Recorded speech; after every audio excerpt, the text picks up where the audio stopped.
Himawari by Ado. This Himawari means sunflower, doesn't it? This is the next track on our track by track listen through to the album Zanmu by Ado. And yeah, it's been quite an interesting album so far. We've been through a range of things. We're already up to track 9. This is a very long album though. Of the remaining ones, I think the only ones I've seen otherwise, apparently I've seen Value. I don't remember that. I have seen Zero. Mirror was one of the first ones I heard. So there's a couple of the upcoming ones I've seen, which is interesting. Show I'm going to come back and give a listen to because a lot of you know Show's one of the reasons why I decided to do this track by track listen through this album, because Show is probably the... Should I get the dislikes out of the way?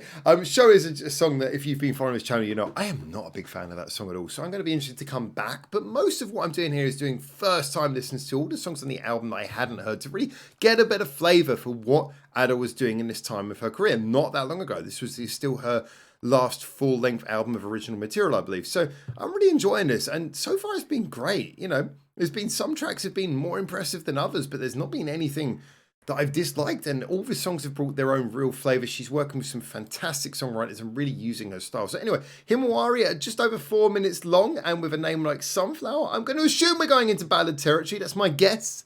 And also, we've just come off the back of like I'm a Controversy, and what was the song after that? Rebellion. We're quite high energy. Then we got All Night Rage. I sort of was funky, but brought things a little bit more chill. So that seems the logical direction. Let's see. Where's Himawari take the album? Let's go.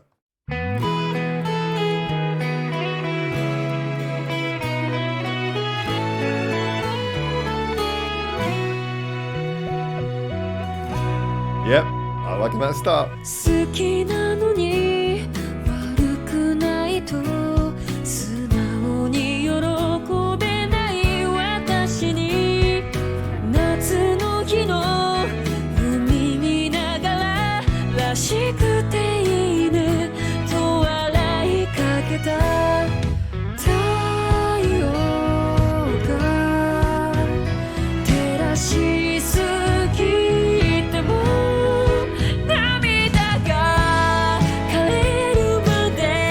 a nice old school J-pop ballad vibe going on there.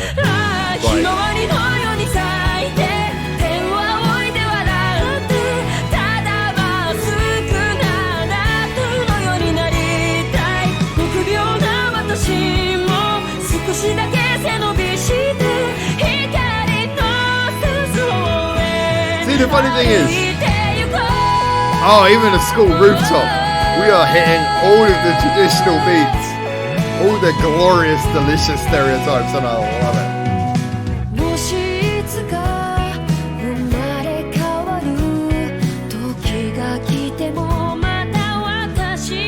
You know, this sounds very... I'm getting the Shimakawa Goonie vibe here.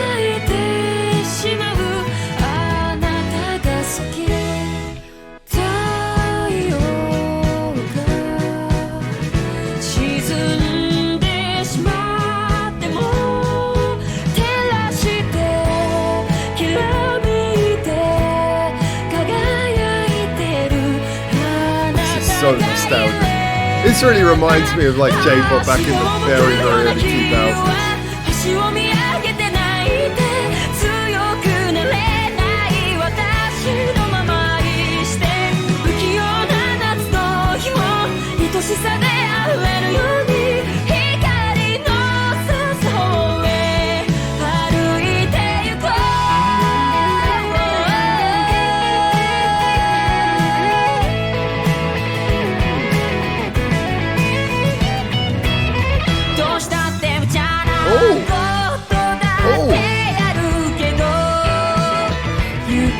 I'm loving this funky left turn in the bridge. I wish they kept that going for a bit longer. That was a nice little turn there.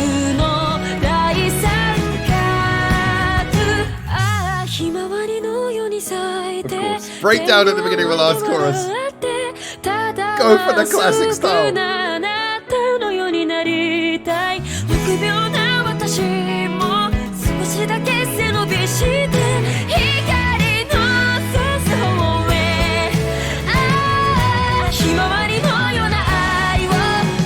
It's so easy to read, and I mean that in a really good way.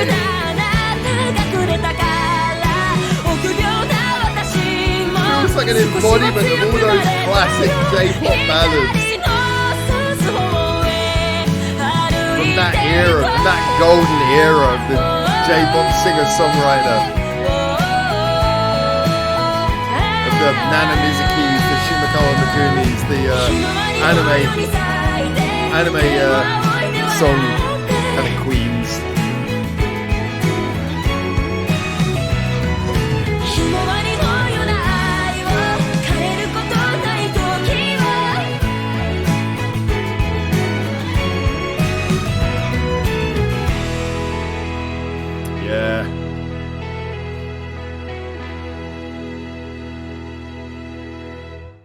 See, this has always been a style of J-pop that is,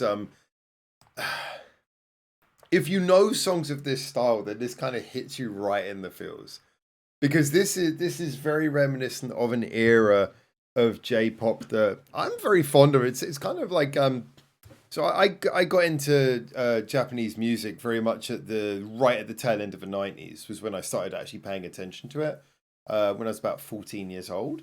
And you know, so then a few years later, you were really getting a lot of songs like this, you know, in the early 2000s, in that sort of period, especially kind of like between the year 2000 and I'd say the year 2005.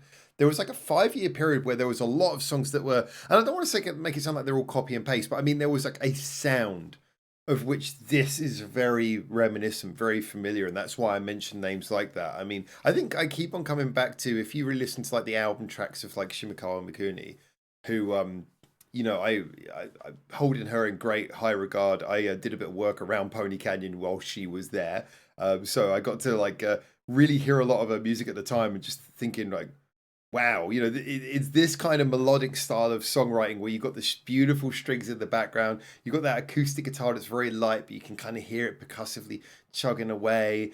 The sort of big, beautiful melodies leading everything. But moreover, these chord patterns that build and build and build, but then come down and changing here and changing there. And long crescendos. You know, it's like these are like beautiful, long chord patterned, highly melodic, strings supported arrangements with this particular style.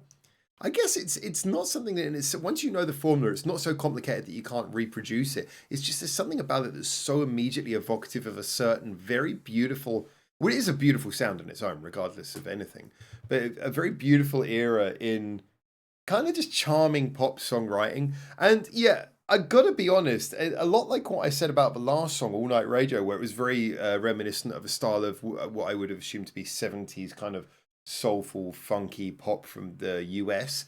This is, and so as a result, I couldn't say a lot about that song because most of what I wanted to say about the song was more in how it perfectly encapsulated a genre that you'd already know well from other songs. That's kind of how I feel about this, is there's not much I can say about this song that isn't just more of a wider commentary on that particular sound, and how well it encapsulates that. So yeah, I hear this and it's just a very beautiful example, unique enough to be its own song and not sound too much like a parody. It's not a parody, it's more homage. Homage. Do you pronounce the H? Who knows? I'm not French. It's more of an homage to that particular era, to that particular sound. And it's very beautifully done. And Ado herself is a singer who does cover a lot of older songs. She regularly releases covers of other people's songs, of Japanese songs, specifically by well-known singers, songwriters, and artists. You know, she'll often cover those kind of songs. So I'm sure that she's very aware of and familiar with this sound and would have probably been very happy working on this. I don't know the songwriter behind this, but I do wonder if the songwriter is maybe someone who has a track record of working with these kind of things. Let's have a little look at what it says in the comments. Sorry, not in the comments, but in the description. Those tissues scattered on the floor are the summer triangle of stars that I believe in. Very pretty. Don't know what to do with that. 40MP Summer, not P Maru Summer. Lyrics and music by Muhan. Oh, arrange all other instruments and programming. So basically, these two work together. This song is a product of both of them, if you consider the arrangement and everything. I mean, this person, I'm assuming, has got Yeah, I'm gonna have to look them up. Go have to look them up, find out a little bit about them. Actually, fuck it, let's do it now. Let's do it now. Let's see. I'm gonna use the power of AI. Give me 1 second. And we're gonna find out because I'm interested whether this is someone who's been working for a while. Has this person been working? The power of copy paste. Let's bring it up on screen, see what we can find out. I asked a very direct question. Vocaloid writer since 2008. Yeah, that seems about in line. Vocaloid producer. Okay, yeah, Vocaloid producers basically are songwriters though. Cool. All right. Wait. Oh, that's their birth. Wait, what is that birthday? I'm gonna have to check this. Sorry, my I double check the Japanese. Began the career in 2008. Okay. I was about to say, I didn't have the kanji for birth in there, but I was thinking, wait, why 2008? Why this big gap between 2008 and 2025? But anyway, okay, so this is a songwriter and producer who's had like a long career, and that kind of makes sense with the sound we're getting from this. But I thought this was a beautiful song, personally. I really did. I thought it was very evocative of that era, and in a good way, in a way that I think works for Ado.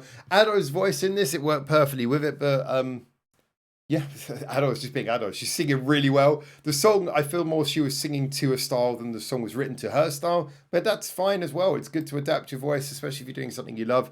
I enjoyed this. I'm looking forward to seeing what you guys think. Get in the comments, tell me, and until I hopefully see you very soon in Japan for the next one of these. For now, ciao, ciao.